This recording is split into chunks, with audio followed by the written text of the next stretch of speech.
Vamos lá então.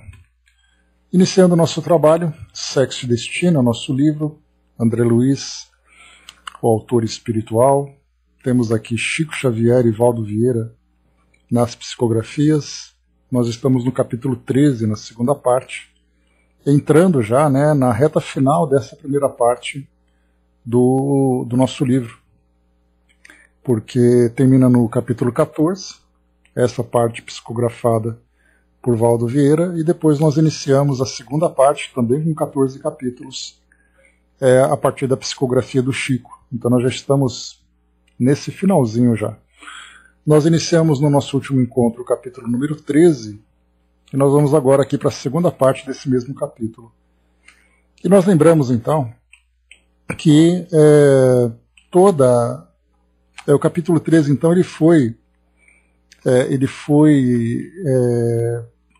ele traz para nós uma descrição sobre todos aqueles acertos feitos, pelo nosso personagem Cláudio para poder fazer com que Marita, a sua filha adotiva, se tornasse alvo do seu assédio, dos seus desejos. E para isso então ele se encontrava em companhia daquele espírito que era ali então o seu parceiro de influência, de viciações e tudo mais. André Luiz relata para nós aqui a presença dele, acompanhando então,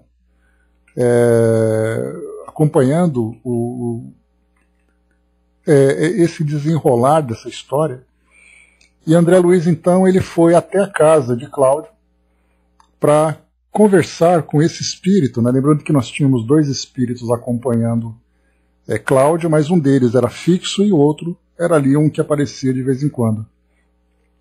André Luiz então procurou conhecer ali as personagens que estavam envolvidas, já que Neves, que era o seu amigo, seu companheiro, se encontrava com Dona Beatriz, tratando da sua saúde, e o irmão Félix ali nos seus afazeres, na instituição que ele coordenava. Então André Luiz tomou a iniciativa de se inteirar sobre os personagens, as relações, as histórias de cada um. Então ele foi primeiro conhecer esse espírito, de saber por que ele estava ali vinculado a Cláudio, naquele processo de vampirismo, naquele processo de obsessão.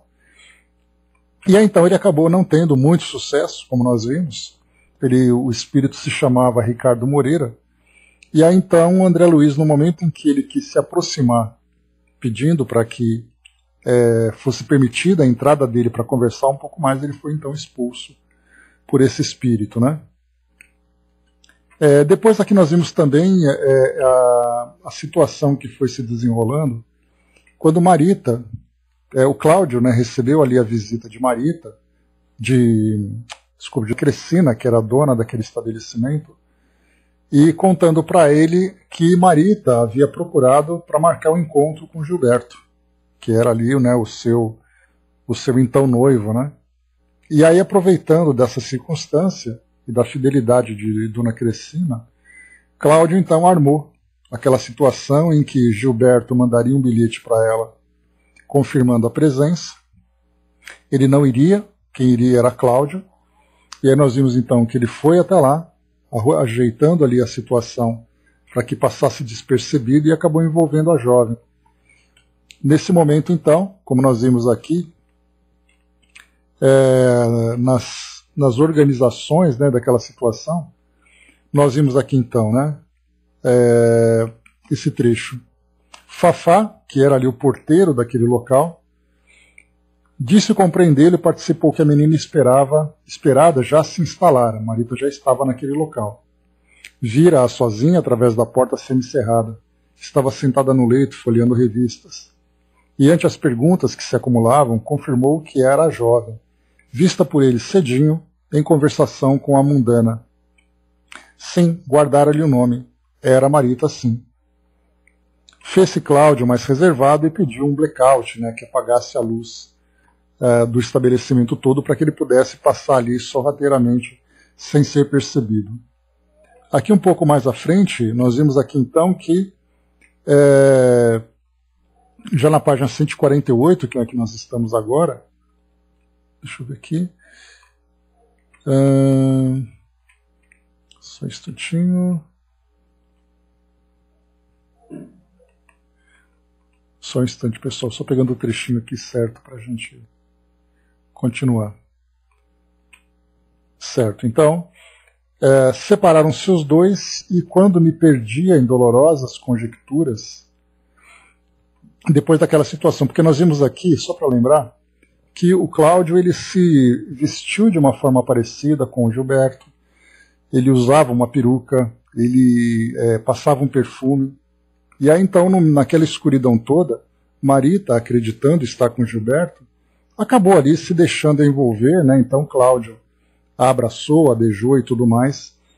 E aí então depois, quando ela viu aqui, com a trama aqui toda se desenvolvendo, ele disse o seguinte então: separaram-se os dois e quando me perdi em dolorosas conjecturas, né, já que Marita percebeu que eram os dois, deram apenas alguns passos na rua e fui agradavelmente defrontado pelo irmão Félix, que me abraçara. Comovi-me. Revê-lo e confiar-lhe a todas as inquietações foi trabalho de segundos. Nas minhas frases curtas, o instrutor recolheu todo o material informativo. Sem detença, rumamos para a vivenda coletiva cujas lâmpadas esmoreceram de chofre. Quando lhe transpunhamos a entrada, tive a ideia de que o acontecimento era comum, porquanto a escuridão não estabeleceu o melhor alarme. Velas bruxuleantes piscavam aqui e ali. Tomamos a direção do aposento isolado, aquele conhecido quarto número 4, né? Cláudio estancara a porta, enlaçado pelo vampirizador. Ambos justapostos um ao outro. Dupla de sentimentos e propósitos iguais. Ambos emocionados, corações pulsando precipícios, preliberavam a caça que não lhes escaparia. À distância reduzida, notei que os dois se postavam sob o halo das energias balsâmicas de Félix. Entretanto, o admirável fenômeno para eles era como se não existisse. Aqui então o que André Luiz está querendo colocar é que o irmão Félix se encontrava no quarto onde Marita se encontrava.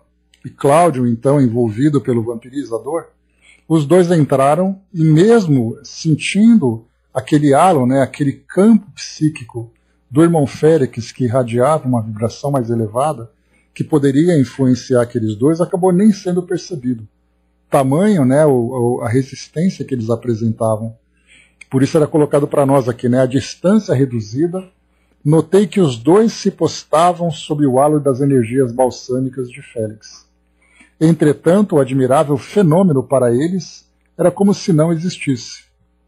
Então o irmão Félix era aquele espírito que irradiava ali, né, na sua psicosfera aquela qualidade de pensamento, e aqueles mais sensíveis certamente sentiriam, né, essas irradiações, que não foi o caso desses dois. Diante do quadro inquietante e enternecedor, imaginei comigo fitar dois lobos humanizados, aos quais piedoso emissário dos céus tentasse inutilmente entregar a palavra e a inspiração de Jesus Cristo. Enrodilhavam-se os dois num charco mental de lascívia com tamanha sofreguidão que não cabia ali, naquele vulcão de apetites sexuais, a menor frincha pela qual se pudesse arremessar alguma ideia de elevação. Então nós vemos também aqui, bom dia Didma, nós vemos também aqui, né, a fixação e a qualidade do pensamento dos dois. Vulcão de apetites sexuais, essa foi a descrição que André Luiz trouxe para nós, a definição para o quadro mental daqueles dois. E, portanto, estando fixos nesse propósito de atacar Marita, de envolvê-la, né, Cláudio com suas intenções, potencializadas pelo pensamento de Moreira, que era o espírito vampirizador. Estavam tão fechados em si mesmos, né, que não havia qualquer possibilidade de você emitir um pensamento diferente que fosse. E nós vamos perceber que nessas monoideias, como nós já vimos, né, porque a gente pensa em monoideia, aquela pessoa fixa no seu próprio pensamento. Uma monoideia, uma única ideia de tamanha profundidade que nem sempre é possível você penetrar com uma ideia diferente. Então nós vemos aqui, em muitas situações de sofrimento, pessoas com auto-obsessões, obcecadas por determinadas ideias, e aqui um desses quadros que nós vimos, e nós veremos outros mais para frente também, essa situação em que você simplesmente não se torna impermeável a qualquer tipo de pensamento que seja diferente daquele que você está pensando. E geralmente, quando nós falamos em monoideias, é claro que nós trazemos aqui algo que vem de uma forma negativa. Porque o espírito bem equilibrado, ele tem ali, ele foca no seu trabalho, mas ele tem um pensamento bastante aberto para receber ali novas ideias, para receber as inspirações. No caso de um pensamento fixo, então você se fecha em si mesmo. E ele traz então uma qualidade negativa. Além dessa qualidade negativa, a gente vai analisar também a própria intenção do indivíduo. Então, no caso, por exemplo, de um indivíduo suicida, naqueles momentos que vão então sendo construídos para chegar no momento final, onde culmina o ato, nós vemos ali exatamente uma monoideia, em que a pessoa fica ali articulando nos seus pensamentos a causa do seu sofrimento, qual vai ser o efeito, de que forma que aquilo vai ser elaborado, de que forma que ela vai conseguir, vai tentar fugir das pessoas que vão impedi-la. Né? Então, ao mesmo tempo em que ela se torna nessa monoideia, é muito interessante nós percebemos que, no caso dos espíritos que influenciam essas mentes, acabam instigando cada vez mais uma resistência maior naquele tipo de pensamento. Daí, então, o grande perigo, né, que nós encontramos nessas situações. E a gente vai lembrar, por exemplo, né, Joana de Ângeles fala sobre isso, a importância da prece. Naquele momento de maior aflição, né, abra-se a prece para que você possa receber as inspirações, mudar a qualidade do pensamento. Então, isso tudo para fazer com que, mesmo diante dessas adversidades, o pensamento seja modificado para que nós encontremos, então, né, uma maior clareza no nosso raciocínio. Agora, quando você não se abre para essas influências, o quanto mais fixo o pensamento você fica, é como se fosse um nó. Você dá um nó, quanto mais você aperta, mais difícil fica de desatá-lo. E aqui nós vamos encontrar, então, esse caso. Naquele vulcão de apetites sexuais, a menor frincha pela qual se pudesse arremessar, né, não cabia ali a menor frincha pela qual se pudesse arremessar alguma ideia de elevação, alguma ideia de qualidade mais elevada. Agressivo perfume de cravos me invadiu o olfato desprevenido. Onde sentira naquele dia um cheiro igual? Recordei espantado. Aquele era o extrato usado por Gilberto. Conhecera-o na palestra do Lido. Minudenciei observações, né, no Lido a gente lembra que era o local onde trabalhava ali, né? Minudenciei observações e reconheci que Nogueira, nesse caso Cláudio, né, tivera igualmente o cuidado de usar indumentária em tudo semelhante à do moço, inclusive a gravata, quanto ao nó e ao tamanho, nenhuma particularidade fora esquecida. Isso porque, mais uma vez, lembrando, né, que o local estava escuro. A luz havia sido sabotada para que ele pudesse, então, entrar às escondidas e também simular a presença de outra pessoa, né, através dessa caracterização. Antes que Félix e eu pudéssemos estudar medidas de contenção, a dupla avançou o quarto adentro. Nós que podíamos enxergar na obscuridade, aí vai falar sobre as sensações e percepções dos espíritos, que nós já estudamos com Kardec lá na Revista Espírita, e também no Livro dos Espíritos. Os espíritos não precisam de luz elétrica, luz solar para poder ver na escuridão, já que eles percebem as irradiações das energias dos objetos, né? Dos corpos de um modo geral, né? Então nós que podíamos enxergar na obscuridade, vimos a pobre menina levantar-se sussurrando frases de arrebatadora paixão e de intensa saudade, abrindo ansiosa os braços sem guardar para si o mínimo resquício de vigilância. Então, como ela estava na expectativa de receber Gilberto, né, com quem ela ia conversar sobre aqueles detalhes, né, da relação entre eles, Então, no momento em que aparece aquela figura na porta do quarto, ela rapidamente se levanta, né, e acaba depois ali, então, sussurrando essas frases de arrebatadora paixão, né?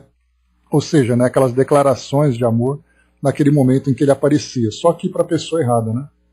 Então a gente vê aqui uma trama muito bem desenhada e uma descrição também de André Luiz bastante detalhada. Acreditava-se diante do amado. Era ele, não devia recear. Naquele instante em que em todas as suas intenções e em todos os seus nervos um pensamento só, um apelo só, entregar-se. Cláudio e o outro, a fremirem de emoção, mantinham um absoluto silêncio. Nada que pudesse evitar a integração do indesejável. Nogueira, agindo por si e pelo acompanhante, atraiu-a de encontro ao peito e beijou-a convulso. A indefesa criança, hipnotizada pelos próprios reflexos, abandonou-se vencida. Irmão Félix, tangido por sentimentos que eu não poderia avaliar, deixou o recinto e acompanhei-o. Aqui André Luiz, então, ele se mostrava intrigado, né, porque irmão Félix, naquele momento em que ele via aquela situação acontecendo, irmão Félix simplesmente sai do quarto. André Luiz o acompanha, né, porque, assim como André Luiz imaginava também, o mais eficiente talvez seria você jogar uma carga magnética, aquilo que nós conversamos até na semana passada, né? No encontro passado, lá do Memórias de um Suicida, em que a filha de Jerônimo, naquele momento em que ela estava ali sendo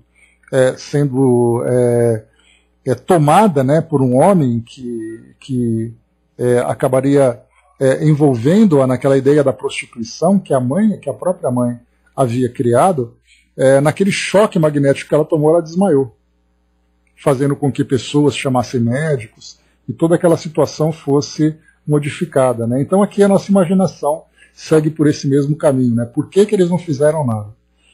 Mas vamos lá, a gente vai lembrar sempre, né, que existem estratégias, né, muito mais inteligentes do que aquelas nossas impulsivas.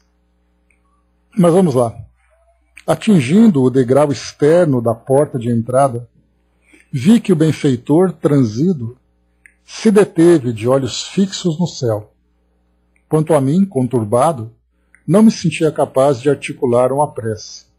Nada pude fazer senão calar-me reverente perante o agoniado coração paterno que vinha das esferas superiores para desmanchar-se ali, em suplício indizível, velando através da oração muda que lhe extravasava agora em grossas lágrimas. Isso lembrando o que André Luiz coloca, que ele observando então aqui o irmão Félix, naquela postura de prece, né, naquela condição dolorosa, onde que ele lançava essas grossas lágrimas, mostrava exatamente ali aquele espírito sofrendo, não pela situação em si, objetivamente, mas pelo quadro mais amplo, de perceber ali aquele espírito que era o seu tutelado, fracassando num propósito que havia sido programado, inicialmente para ser bem sucedido, como nós vimos nos capítulos anteriores, né, em que falava sobre Dona Márcia, em que as duas meninas, todos eles fazendo parte de um grupo que havia se programado nessa nova reencarnação para poder resgatar débitos anteriores. Mas ele mesmo colocava que ele via ali que os caminhos que eles tomaram nessa existência atual, nessa então existência atual, foi um caminho de fracasso, porque eram viciações do dinheiro, viciações da sexualidade, viciações da bebida, ou seja, completamente diferente daquilo que havia proposto. E aqui então mostra o sofrimento de irmão Félix, vendo mais um degrau abaixo em que Cláudio se lança, e com maior agravante, né, envolvendo ainda assim a filha adotiva. Então uma situação aqui realmente bastante dolorosa, em que é exatamente aqui o comportamento que nós vemos de um espírito amigo, que observa aquele que é o seu tutelado nessa situação de fracasso, vendo que vai ser um caminho doloroso de volta. Então não é simplesmente lamentar no momento, mas é lamentar pelo conjunto, lamentar pelo todo, de perceber que tudo aquilo acabou quase se perdendo, ou se perdendo muitas vezes, né? Mas vamos lá. Homens, irmãos, aqui no caso a prece, né, que a gente vai acompanhar agora, né? Então, o irmão Félix, ele fazia essa prece. Homens, irmãos, ainda que não possais viver santamente a face dos instintos inferiores que nos atenazam as almas animalizadas, ainda por duros agravantes do passado culposo, reduzi quanto puderdes as quedas de consciências. Quando não seja por vós, fazei-o pelos mortos que vos amam de uma vida mais bela. Disciplinai-vos em respeito a eles, guardiães invisíveis que vos estendem as mãos. Pais e mães, esposos e esposas, filhos e irmãos, amigos e companheiros que supondes perdidos para sempre, em muitas ocasiões vos acompanham de perto, acrescentando-vos a alegria ou partilhando-vos a dor. Quando estiverdes a ponto de resvalar nos despenhadeiros da delinquência, pensai neles. Ser-vos-ão generosos, indicando-vos o caminho na noite das tentações, a feição das estrelas que removem as trevas. Vós que sabeis reverenciar as mães e os mestres encanecidos na abnegação que ainda respiram no mundo, compadecei-vos também dos mortos, transfigurados em afetuosos sirineus, a nos compartilharem as cruzes das provações merecidas em dolorido silêncio, quando muitas vezes não somos dignos de oscular-lhes os pés. Né? Então essa prece que foi feita, uma prece muito bonita, vale a pena depois vocês fazerem a releitura dela, porque ela é bastante comovente. O irmão Félix, ele chama atenção, né, para que nós mantenhamos sempre o equilíbrio, para que nós nos esforcemos para minimizar tanto quanto possível os efeitos das nossas escolhas equivocadas. Mais do que isso ainda, ele coloca, né, para que nós acertemos tanto quanto possível, pensando naqueles tantos corações que desencarnaram, mas continuam zelando por nós. Porque nós não estamos sozinhos. Né? Então ele faz esse pedido. E aqui ele coloca também: compadecei-vos também dos mortos, transfigurados em afetuosos sirineus. Né? A gente lembra que a personagem bíblica, Sirineu, foi aquele que ajudou Jesus a carregar a cruz durante aquele momento da via sacra, né?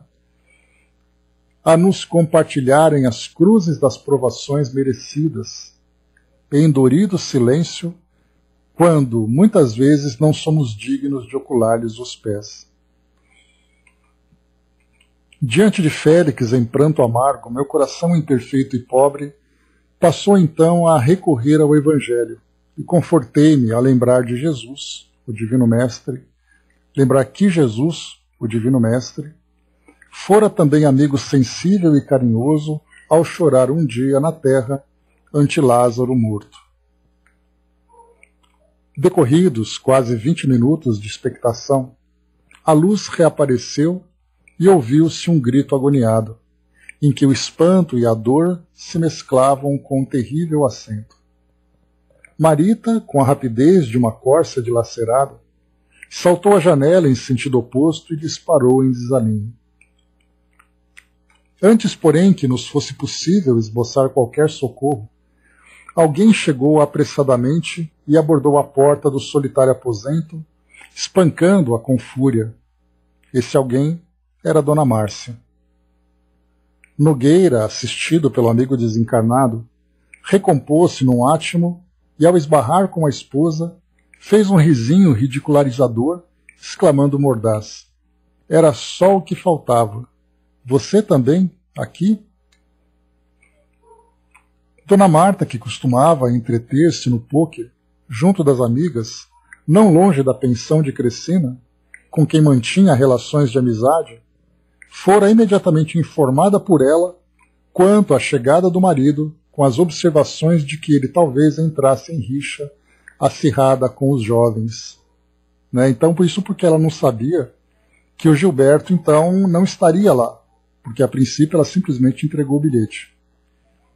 E aí então ela conversou com Dona Márcia, né? Então a gente vê ali que essa seria a pessoa que quebraria todo esse plano, né? Então, de alguma forma, ela foi ali, que a Dona Crescina foi induzida a informar Dona Márcia sobre essa situação, para que ela então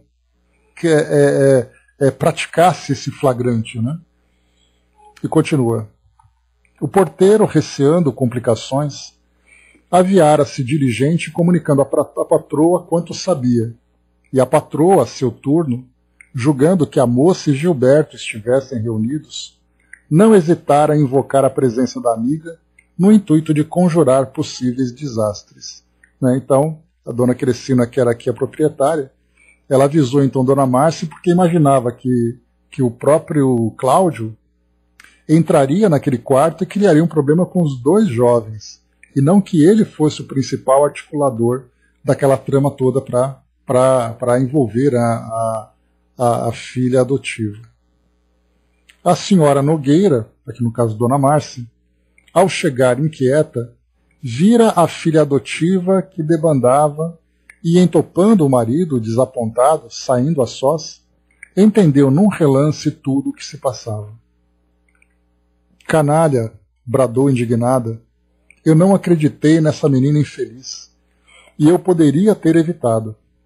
Aqui ela faz uma evocação daquela conversa, né, que eles tiveram, em que Marita, né, quando eles se encontraram naquele café onde ela tomou sorvete, naquele encontro, em que ela contava, né, que ela estava ali sendo envolvida por Cláudio e tudo mais, e ela, Dona Márcia, acreditando mais no marido, naquela conversa que eles tiveram, né, quando o Cláudio a envolveu, a assediou lá no quarto dela, falou que ela precisava de um psiquiatra, que ela estava delirando, que ela era sonâmbula e tudo mais, né? E ali, no caso, Marita estava revelando para ela de fato o que aconteceu. E agora foi exatamente o que ela lembra. Eu não acreditei nessa menina infeliz. Eu que poderia ter evitado se acreditasse, né?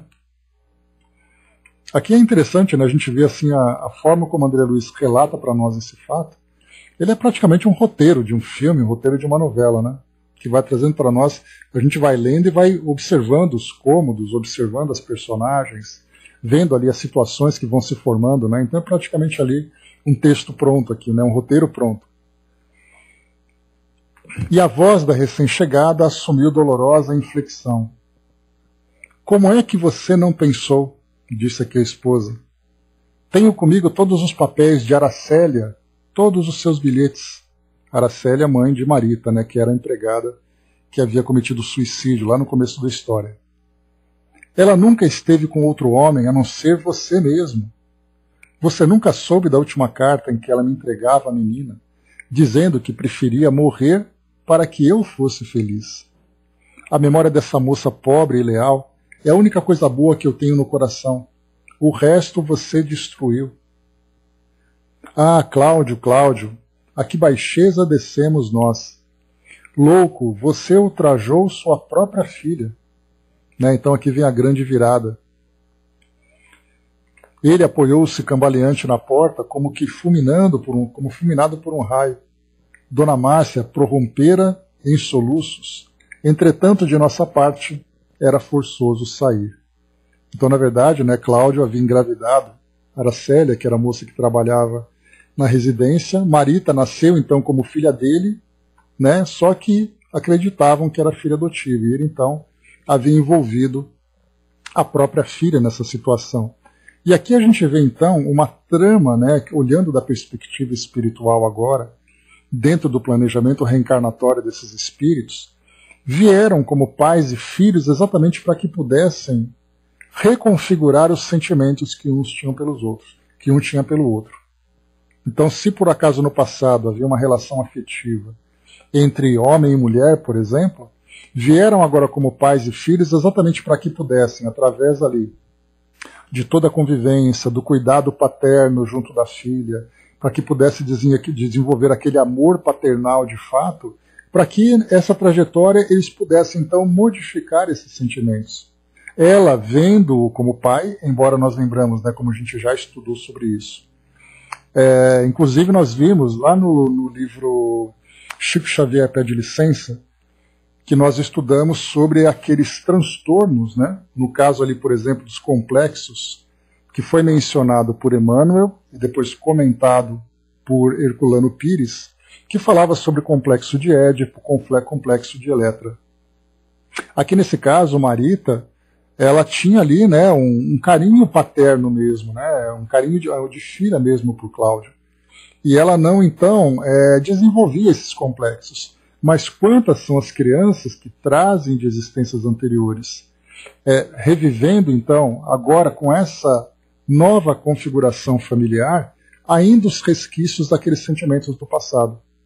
Então é aquela filha que se liga ao pai, é aquele filho que se liga à mãe, de uma forma mais apegada, de uma forma mais profunda, a ponto, muitas vezes, de trazer ali um certo desequilíbrio, uma certa perturbação na relação e na vida daquelas pessoas.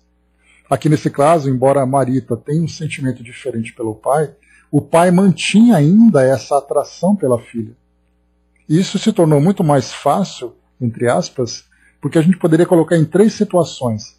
Essa jovem não ter qualquer relação familiar com ele, isso seria para ele muito mais tranquilo, porque ele poderia envolver essa moça sem nenhum tipo de preocupação. Na condição de filha adotiva, ele tem ali a responsabilidade paterna e os sentimentos paternos, mas não é alguém que é consanguíneo. E o terceiro, mais complicado, quando você tem ali a sua própria prole, né, a sua consanguinidade, em que aí então se torna muito mais grave na própria relação de incesto, né, que nós vemos hoje na nossa legislação. Então Cláudio achou que, como filho adotivo, ele teria essa tranquilidade, não havia nenhum tipo de problema dentro do entendimento desequilibrado que ele apresentava. E agora nós temos então um outro elemento que vai surgindo agora, em que Cláudio era o pai verdadeiro dela. E aí então a gente remonta ao passado e vê esses dois espíritos numa relação afetiva de grande desequilíbrio, bastante perturbadora, agora aflorando. Por isso então a gente vai ver ali o irmão Félix, durante aquela prece, lamentando exatamente por essa queda moral tão profunda e tão grave em que Cláudio se lançou. E inclusive agora não apenas por ele próprio, mas comprometendo também agora a história da própria filha. Né? Então vemos ali diante dessa trama que se abre aqui diante dos nossos olhos, nós vemos aqui agora, né, uma situação espiritual bastante problemática que vai então aflorando também. Bom, aqui no final então, né, Dona Márcia prorromper em soluços. Entretanto, de nossa parte, era forçoso sair. Entrando já aqui no capítulo número 14, a gente dá sequência.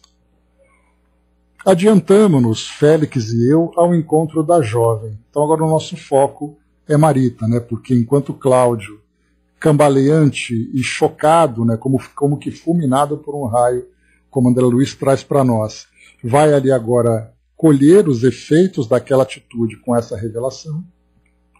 Dona Márcia, por sua vez, também vai ali remoer agora todas as suas ideias a respeito de Aracélia, a respeito do marido, a respeito da filha adotiva, da culpa que ela vai sentir de ter tido a oportunidade de proteger a filha. Mas ela acabou então, né, abrindo mão dessa oportunidade por 2 motivos. Primeiro, porque ela passou a acreditar no marido. E segundo, porque o sentimento que ela tinha pela filha não era um sentimento muito amistoso. Lembrem que depois da revelação que ela trouxe, em que Marita era adotiva, ela passou a mudar a forma de tratamento com a então filha. Então ela, entre acreditar no marido e apoiar aquela filha, porque ela não tinha lá aqueles sentimentos, ela optou pelo marido. E agora viu o marido então praticando esse ato e vem o sentimento de culpa. Tudo isso então envolvendo esses 2 personagens. E a terceira, a própria Marita se sentindo violada, se sentindo enganada, e mais do que isso, agora definitivamente abandonada. Então agora o capítulo 14 se dedica aqui às consequências para ela, Marita. Então adiantamo-nos, Félix e eu, ao encontro da jovem. Marita estugava o passo, amarfanhada, aturdida. Quer dizer, completamente desequilibrada, como nós vimos. Né? Da Lapa, onde se localizava a habitação coletiva que víamos de deixar, até Cinelândia, correra quase. Sentia-se tangida por todos os ventos da adversidade, expulsa da terra. Traída nos mais íntimos sentimentos de mulher, a injúria experimentada transcendia para ela toda a noção de sofrimento. Teria agradecido ao homem que conhecera por pai o punhal ou o veneno, mas não dispunha de forças para perdoar-lhe aquela afronta. A revolta sacudia-lhe os membros. Tremia desesperada. Na cabeça uma ideia só, ganhando extensão. O suicídio. Ansiava atirar-se sobre os carros que deslizavam à frente.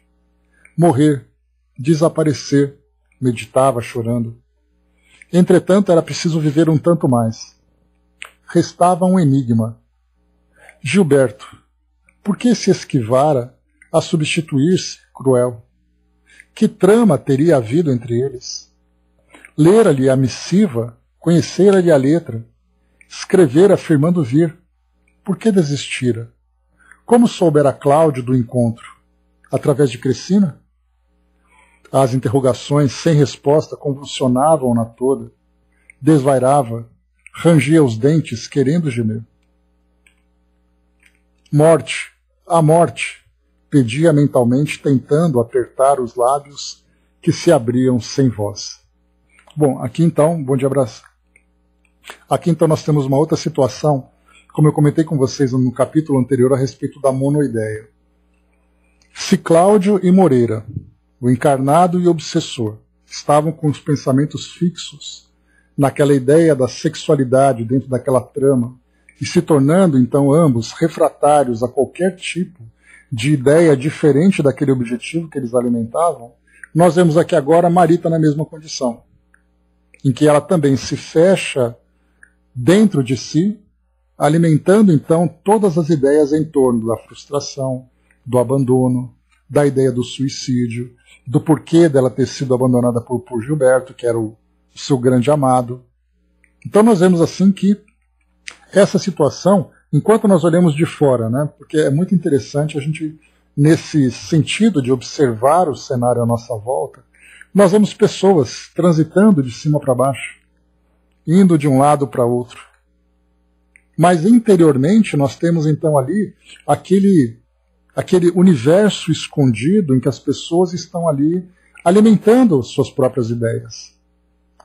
Quando a gente falou de filme, que eu comentei com vocês, né, sobre o comportamento de Moreira, quando ele expulsou André Luiz lá do apartamento, eu lembrei a vocês aquela cena do filme Ghost, em que nós tínhamos aquele personagem no metrô expulsando o nosso protagonista, quando ele se dizia dono daquele trem.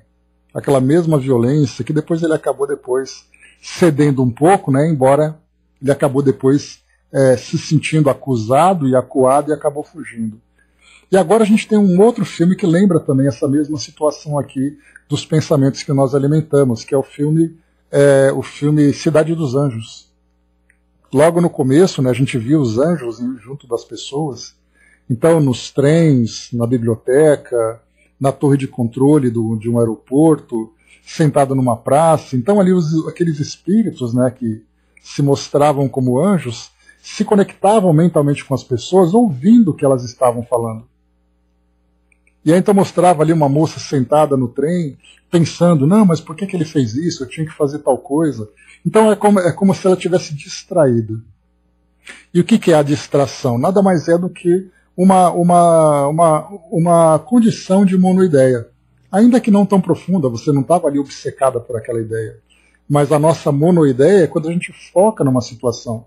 Alguém, por exemplo, que vai em busca de um emprego e fica ansioso para chegar àquele momento, ele vai pegar todo o transporte da casa dele até aquele local da entrevista, pensando naquele momento tão importante para ele. Então ele vai ficar ensaiando, pensando, criando situações, fazendo projeções, muitas vezes até descabidas, né, do que vai acontecer. Esse é um princípio de monoideia.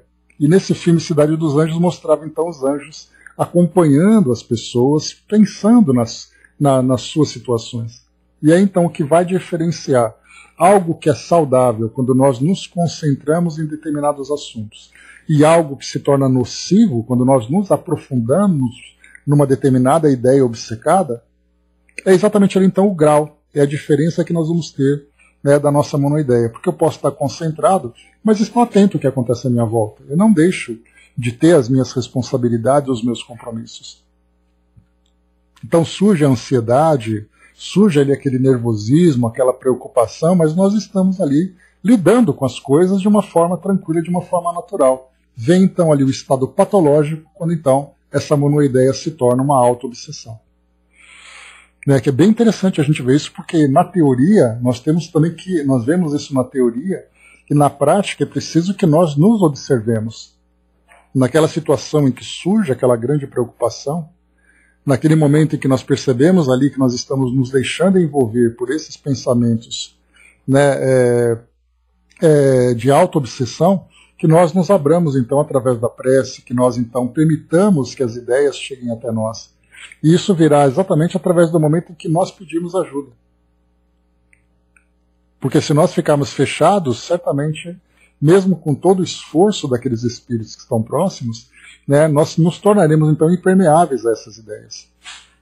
Ao contrário do que, se nós estivermos numa monoideia e vier um espírito e soprar-lhe ideias semelhantes para agravar mais a nossa condição, nós absorvemos com toda facilidade. Então nós temos ali, né, a situação de nós estarmos focados. E o inverso também, né, se nós estamos com o pensamento, né, conectado com o plano mais alto, com as melhores vibrações, e vem um pensamento negativo, esse pensamento negativo não surte efeito. Exatamente porque nós estamos numa outra faixa vibratória. Né? Então assim, a gente começa a entender um pouco mais sobre o mecanismo do pensamento e os efeitos sobre nós. Então entender na teoria e estarmos vigilantes na prática. Né? E a prece, sem dúvida nenhuma, é ali o grande potencializador, né, dessa conexão mais elevada, nos permitindo receber esse auxílio de que nós necessitamos. Muito bem, vamos lá. Então, a morte, pedia mentalmente, tentando apertar os lábios que se abriam sem voz. Ainda assim iria consultar Gilberto. Seriam as últimas réstias do sonho desmantelado. Sim, aprovava no turbilhão dos pensamentos em descontrole, era necessário ouvir Gilberto. Uma vez só que fosse. Imperioso conhecer a verdade, morrer com a verdade. Quem saberia? Talvez que o rapaz lhe estendesse um fio de luz, por onde se desvencilhasse a sombra. Se ele dissesse, vive, vive para mim, conseguiria esquecer o insulto daquela noite, continuando a viver. Ao contrário, tudo extinto. Caminhando apressada e indiferente à aragem que lhe acariciava os cabelos, repelia-nos em espírito as maiores demonstrações de ternura e consolo. Aqui mais uma vez, então, aquele que eu comentei com vocês, né? Caminhando apressada e indiferente à aragem que lhe acariciava os cabelos, né? Então aquele vento que batia nos cabelos, repelia-nos em espírito as maiores demonstrações de ternura e consolo. Exatamente porque focada nessa monoideia. Nenhuma ideia que se não lhe afinasse com a repulsão. Decididamente, se Gilberto participara da armadilha a que se arrojara inocente, estava tudo acabado. Tão somente lhe restaria o desprezo final. Alcançou o largo do passeio e parou um momento. Fitou angustiada aquelas árvores frondejantes que tanto amava. Galharias balouçadas ao vento pareciam chamá-la para abraços de adeus. Marita soluçou, teve medo, mas seguiu adiante. Varou a massa risonha que deixava os cinemas, recordou Gilberto e a menina infeliz que ela fora, a menina feliz que ela fora, vendo namorados saboreando pipocas. Contudo, seguiu sempre, vencendo encontrões. Atingindo a Praça Marechal Floriano, abancou-se vasculhando o cérebro atormentado. Essa cena aqui ela é muito muito clássica que nós vemos, né? Quando a gente assiste, por exemplo, a um filme, uma pessoa que caminha com essa monoideia naquela calçada onde as pessoas saíam do cinema e você vai batendo, né, esbarrando naquelas pessoas sem se preocupar quem são, sem se preocupar onde você está, simplesmente focado naquele pensamento que ali, né, se encontra naquela condição de quase um furacão dentro da mente. Não se pensa em outra coisa a não ser naquela mesma ideia. Então aqui um cenário bastante interessante que nós certamente poderíamos ali visualizar com muita facilidade, né, em nossas mentes. Sentia-se, enfim, absolutamente sozinha, completamente desamparada. Comprimindo a cabeça entre as mãos, queria ideias, alguma ideia que lhe ofertasse saída do antro pungente da angústia. E aqui é curioso a gente ver também, né? Engraçado que cada trecho traz para nós aqui uma ideia. Ela queria uma ideia para resolver aquela situação, mas ao mesmo tempo ela não aceitava as influências que vinham de André Luiz e de Irmão Félix. Porque ela queria uma ideia para que ela resolvesse a situação dela, mas não que ela voltasse, né, a se conectar de uma forma saudável com pensamentos mais elevados.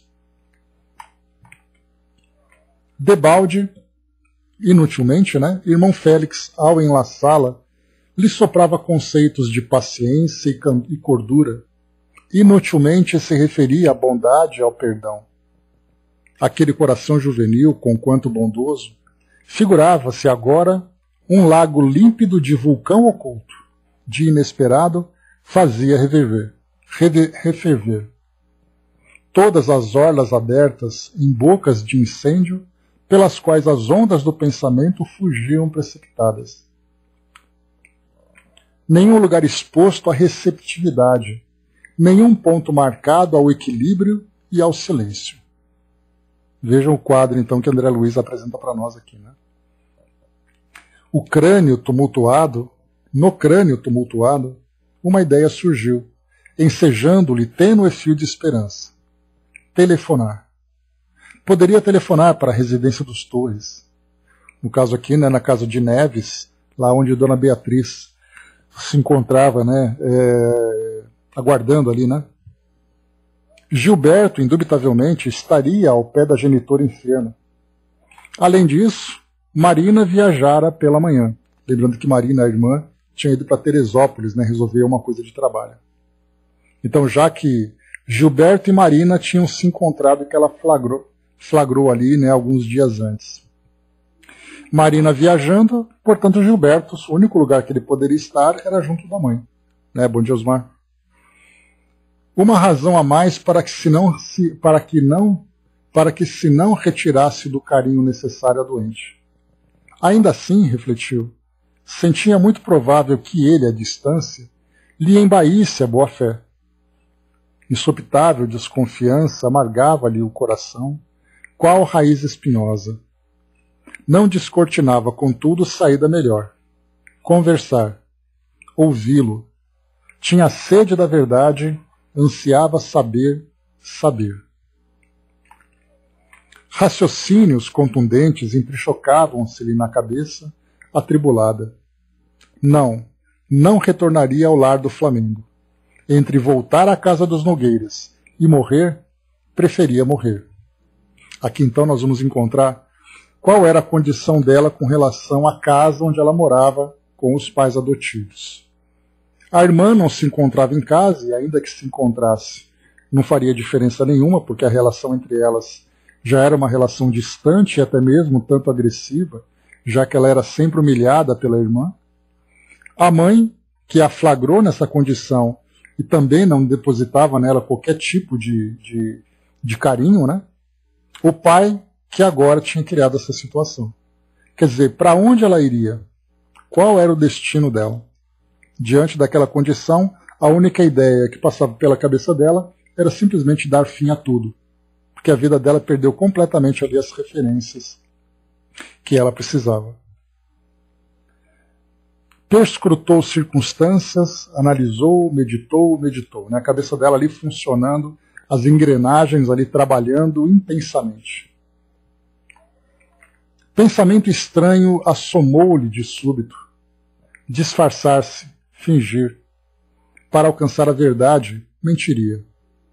Entraria, sim, no jogo com aquilo que se lhe apresentou à imaginação como sendo a cartada final. Marita concluía que ela e a irmã, pela intimidade, pela convivência, tinham vozes semelhantes, maneiras afins. Chamaria o rapaz como sendo Marina, imitar-lhe-ia, quanto possível, o tom de palestra, repetiria as palavras de uso mais frequente no trato doméstico. Simularia estar voltando inopinadamente de Teresópolis. O moço, assim abordado, confessaria de modo inequívoco tudo o que sentisse com respeito a ela própria. Então ela ligaria para ele, se passando pela irmã, e fazendo perguntas, né, sobre ela, Marita, o que ele sentia a respeito dela e daquela trama toda que aconteceu. A sofredora criança consultou o relógio pulseira 10 minutos para as 9. Lembrando que nós estávamos ali às 8 horas, né, que era o horário em que as coisas estavam acontecendo.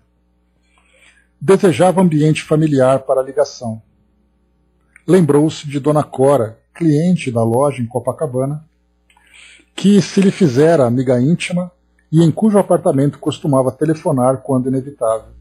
Já que nós estamos no final da década de 60 e, portanto, não tinha telefone celular, né? Então ligava da casa das pessoas. Levantou-se algo reanimada para a busca de condução. Entretanto, somente ali deu pela falta da bolsa que largara na fuga. Faltava o dinheiro, mas não desistiu. Acenou da calçada ao primeiro táxi disponível. Consultou o motorista se lhe podia fazer o favor de atender com o pagamento à porta da casa. Estava sozinha e esquecera do horário. O profissional correto notou-lhe a tristeza e o acanhamento. Compadeceu-se, alegou que recusava sistematicamente conduzir pessoas que encomendavam serviço, criando problemas. Entretanto, no caso, faria exceção e aqueceu. Aqui nessa época não tinha Uber também, né? Então era o táxi que você ia ali resolvendo as coisas. A breve trecho, seguíamos junto dela para Copacabana. Pois é, exatamente. No endereço indicado, saltou, fez-se acompanhar pelo condutor ao apartamento da amiga, sendo recebida com lhaneza que esperava. Segredou envergonhada para Dona Cora, que se achava em apuros, se ela não dispunha naquela hora de algum dinheiro para emprestar. Pagaria no dia seguinte. A dona da casa, espontânea e bondosa, não titubeou. Abriu pequena gaveta e falou sorrindo. Só 400 cruzeiros. O marido não estava. Marita, reconhecida, explicou que a importância bastava. Depois da corrida paga, disse para a senhora que andara em serviço extra fora.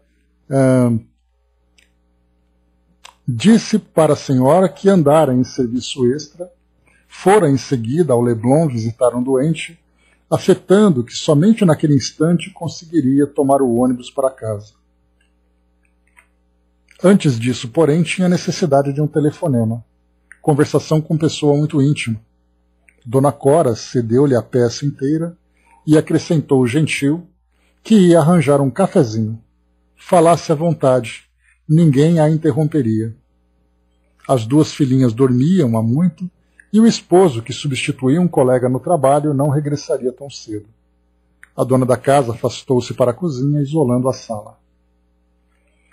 E ali, diante de nós, sem que nos percebesse, de leve os corações solidários, Marita discou, sofreando a emoção de modo a fantasiar a alegria da outra. Ou seja, né, ela tinha então que fazer ali aquele papel de uma pessoa alegre, já que Marina estaria alegre conversando ali com o novo namorado, né? Mas o coração dela completamente destroçado naquele momento. Escutamos transidos o diálogo juvenil que nos ficaria, então, na memória, gravado frase a frase. Da residência dos Torres? Sim. Quem no aparelho? Gilberto? Sim, sim. Ô, meu bem, pois você não está conhecendo? Conhecendo quem? Eu, Marina. Acabo de chegar. Ah, Marina, que surpresa boa. Por que essa demora? Estamos todos em casa esperando. Telefonar por quê? Quis saber, meu amor, se você está bem, se passou bem o dia. Saudades. Eu também, muita saudade. Venha. E a mamãe, melhor? Pouquinho. Escute, disse Marita, né? Para que conversar? Corre para cá, venha logo. Um momentinho só. Escute. Passei rapidamente em casa, no Flamengo, para conversar com a mãezinha certas coisas. Estive com 2 amigas em Teresópolis que me encheram a cabeça. Estou perturbada, ciumenta. Que é que há? Marita. Ora, Marita? Não tenho nada com ela. Mas eu soube... Soube o quê? Que vocês 2 estão em compromisso. Sei que vocês andavam juntos, mas tanto assim não sabia. Bobagem. É muita conversa que não pude desmentir. Perda de tempo. É muita gente biruta, morou? André Luiz traz aqui uma nota de rodapé, né? Expressão de gíria, morar, significando compreender. Pois é. Então, muita gente biruta, morou? Estive com o papai ainda agora. Nesse ponto da conversação singular, a voz dela titubeou. Ouvira o bastante para reconhecer-se desdenhada, batida. Entretanto, aspirava a lia do cálice. Necessário inteirar-se acerca de quanto Gilberto havia descido. Receava descobrir-se. Indispensável toda precaução a fim de escalpelar o insulto de que fora vítima. A pausa, no entanto, foi curta. Gilberto, no outro lado, pronunciou a deixa oportuna. Então, explique-se. Bem, você naturalmente deve saber agora o que aconteceu. O velho me procurou. Ele mesmo telefonou, sabe? Conversamos pessoalmente, acertamos tudo. Quer dizer que Marita, imagine, escreveu-me pedindo encontro.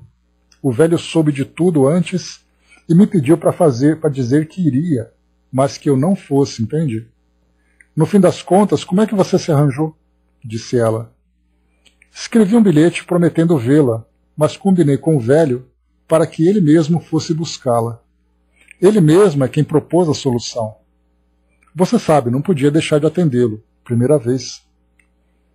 Estou perplexa, nervosa, não compreendo. Ele me pediu para escrever aceitando para que Marita não ficasse chocada. Disse que ela tem estado borocochô, que prometeu que iria procurá-la, de modo a dar conselhos e a reanimá-la com uma boa notícia, uma excursão à Argentina. Como? Olhe lá, Argentina, uma viagem para a Argentina. Naquela época, claro, né, uma viagem para a Argentina era um evento e tanto. Uma risada seguiu-se e depois dela a consideração sarcástica. Sanatório, meu bem, sanatório ou hospício. Para Marita, só sanatório. E quanto mais longe, melhor. Argentina para uma, Petrópolis para 2. Nesse ponto da entrevista, a jovem baqueou. Debruçou-se na cantoneira, inabilitada a retomar o fone à vista dos solutos que lhe rebatavam do peito. Escutávamos nitidamente a voz do rapaz à distância gritando: Marita, Marina, diga o que há. Diga. A menina, a pequenina mão encharcada de lágrimas, no entanto, repôs o telefone no gancho, com a tristeza de quem cerrava em definitivo as portas do coração. A moça dedicou alguns minutos ao refazimento, reconstituiu quanto possível a tranquilidade fisionômica e tornou à sala. Embaraçada, referiu-se ao dinheiro emprestado. Que Dona Cora lhe perdoasse o incômodo. Se não pudesse voltar em pessoa, no dia seguinte, a companheira de sessão da loja, Nelly, que lhes era também íntima, faria o pagamento, considerando-se a hipótese de ela, Marita, não se achar em serviço. Bastaria procurar. Dona Cora riu-se cordial. Não pensasse naquilo. Chegando para nós aqui, muito obrigado pela participação aqui conosco. Chegando aqui uma mensagem para nós. Diz assim então a mensagem: sim, Serron, saudade, Serron. Seja bem-vindo, meu amigo. Sim, essa é a melhor forma de trazer a luz ao seu espírito, a diluir por vezes todos os problemas que envolvem a mente de quem traz dentro de pensamentos pueris, imaturos, desorganizando movimentos não só da sua mente, nessa monoideia que tu falas, irmão, mas em tudo que regra seus órgãos físicos, trazendo uma desarmonização tão veloz que as suas células, que inteligentemente substituem a pureza por sujeiras, que te levarão a doenças causadas por ti mesmo. Por isso, não se redima na sua forma de rezar, sem vergonha, sem protestos por achar que não dará em nada. Pelo contrário, a prece ilumina tudo. Traz de fora para dentro a certeza de que eles estarão te sentindo, te ouvindo, te ajudando, fazendo com que essas formas inúteis de erros de seus pensamentos sanarão e descomplicarão tudo aquilo que fará com que seu corpo físico, mental e espiritual traga vibrações de grande utilidade para a sua melhora. A prece é o melhor e maior remédio em que tu possas curar qualquer impureza mental que esteja te afligindo em qualquer momento. Já devo ter colocado isso em mensagens anteriores. Fique bem, sinta-se bem, e saiba que o Pai estará sempre a te escutar e te ajudar da melhor forma que tu precisar. Abrace-se, sinta o amor que você tem por ti mesmo. Escute-se e veja que tu tens mais a dar de bom a ti do que aquele que por vezes te persegue não trazendo boas ideias para tu falhar na sua forma de pensar. Não deixa que tu fale. Simplesmente ore e ele chegará. Né? Então, nosso querido Serron, presente conosco aqui, falando exatamente sobre isso. Né? E a Joana, né, deixa eu pegar para vocês aqui uma mensagem muito bacana de Joana de Ângeles, que ela fala também sobre a prece. Rapidinho aqui, para lá, que a gente vai só complementar. Aqui.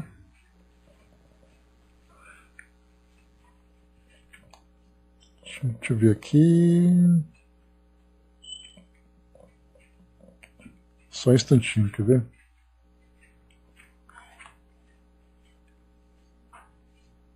Tá aqui, ó. Joana fala assim para nós, no livro Alegria de Viver. A mente que ora se revitaliza, fortalecendo o corpo. Portadora de altas cargas de energia positiva, a prece faculta a sintonia com as fontes geradoras da vida, propiciando o intercâmbio com outras mentes que se movimentam nas faixas superiores do cosmo. Por mais complexas se te apresentem as situações, faze uma pausa e ora. A atitude te oferecerá calma e lucidez. Diminuirá a tensão e o temor, renovando-te o ânimo e propiciando-te uma visão mais lúcida a respeito da questão que defrontas. Talvez não te proporcione a solução que almejas, que te parece no momento a melhor. Desencadeará, porém, fatores transcendentes que irão contribuir para a equação correta em torno do problema no instante próprio. Né? Então, Joana traz para nós exatamente aquilo que o nosso querido Serron manda para nós aqui também. Né? Então, a prece ela traz para nós um efeito interno, pois é, o efeito interno da mudança da qualidade do nosso pensamento, ao mesmo tempo em que nós nos comungamos com mentes, né, desses planos mais elevados. Então, ou seja, né, nós podemos alcançar a cura trabalhando a nossa autocura, né, simplesmente com a mudança da qualidade dos nossos pensamentos. Mas o mais importante que Joana traz é que muitas vezes o problema pode não ser resolvido do modo como nós gostaríamos naquele momento. Mas só o fato de nós mudarmos a qualidade dos nossos pensamentos já trazem para nós aqui, né, um efeito muito positivo, de clareza de pensamentos, de equilíbrio, de lucidez, para tomarmos as melhores decisões. Né? André colocou em cima, né, às vezes os pensamentos estão tão tumultuados que não conseguimos começar a orar. Né? Parece que os pensamentos estão descendo uma ladeira com pedras. Né? É aí que vem então, André, através da prática. Né? É a prática que cria o hábito. Então, quando nós temos sempre essa prática, essa certeza, a gente sabe de imediato a buscar, né, esse recurso. Vocês sabem que eu tenho um recurso que é próprio, né? A gente lembra que cada um tem a sua própria estratégia. Quando eu me encontro assim, às vezes com um pensamento muito focado nessa monoideia, né, que é o trabalho que a gente vem desenvolvendo hoje, com uma situação meio problemática, eu começo meio que usar um mantra. Eu fico fazendo o Pai Nosso várias vezes, 5 vezes, 6 vezes, 7 vezes, até o momento em que eu consigo realmente conversar. Então eu não faço o Pai Nosso como uma prece, mas como um mantra. Então repete, repete, repete. Chega aquele momento em que você está começando então a dispersar um pouco daquela tensão e aí então você tem essa abertura, essa possibilidade. Né? Então são estratégias que a gente vai criando para poder sair, né, desses turbilhões. Né?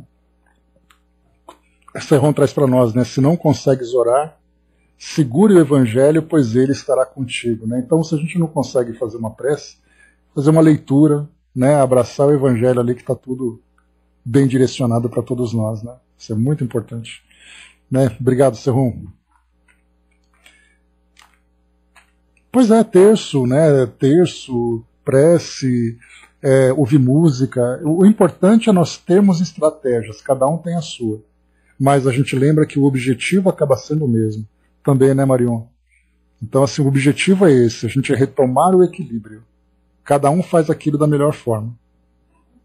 Né? E a gente tem que ter isso na nossa caixinha de primeiros socorros. Né? Naquele momento difícil, pega aquele livrinho, pega aquele recurso, aquele objeto que te proporciona essa tranquilidade, abrace e vai embora. Aí dá tudo certo. Para finalizarmos então, vamos lá? Dona Cora riu-se cordial. Não pensasse naquilo, quer dizer, não se preocupa com o dinheiro agora, né? Porque já mostrava claramente que ela se encontrava ali bastante transtornada diante daquela situação, né? Que ela já vinha da rua com toda aquela preocupação. Com aquela ligação, acaba depois vindo ali o agravamento. Né? Pois é, Didman. Eu tenho a minha, né? Então cada um tem ali a sua, né? Então você tem ali um número de telefone para ligar para alguém, de WhatsApp, você tem um livrinho, você tem ali uma prece, você tem um objeto, você tem uma música. Então ali é aquela caixinha que a gente usa e muitas vezes empresta para quem precisa também. Né? Então, tendo ela sempre à mão, quando precisar, onde quer que a gente esteja, né, o recurso está ali à nossa disposição. Então esse é o primeiro socorros espirituais. Né? Prestimosa, Dona Cora aqui então, estendeu-lhe o café que ela aceitou constrangida. Conversa vai, conversa vem. A amiga estranhou-lhe o abatimento, a palidez, os olhos que não cessavam de chorar. Marita explicou-lhe, ensaiando um sorriso que não chegou a debuxar-se. Alegou-se gripada. Tinha coriza renitente, coriza brava. E, a propósito, indagou se ela julgava possível encontrar ainda o Sr. Salomão, naquele instante, depois das 10, na farmácia vizinha. Gostaria de se aconselhar com ele sobre um antigripal. Trazia a cabeça pesada, os pulmões doloridos. A delicada anfitriã pediu um momento e correu ao telefone para voltar quase de imediato, dizendo que o farmacêutico a esperaria. Estava a sair do plantão, que ela não se delongasse. Marita agradeceu, despediu-se e vimos-la passo a passo. Bom, aqui então, pessoal, página 160, nós temos aqui ainda algumas páginas que vão se desenrolar aqui nesse encontro com o farmacêutico, depois desse momento tão complicado. Então a gente para por aqui, dá esse nosso bom e velho plim-plim aqui para a gente aguardar e voltar depois na semana que vem, a partir desse momento em que, feita a ligação, ela então aconselha-se com a amiga para que, amiga não, né, uma pessoa íntima, né, não sei se chegava a serem amigas, né, mas então ela sai para mudar ali do cenário onde ela se encontrava para dar continuidade na busca da resolução daquela dificuldade. Então a gente termina por aqui o nosso encontro de hoje, deixando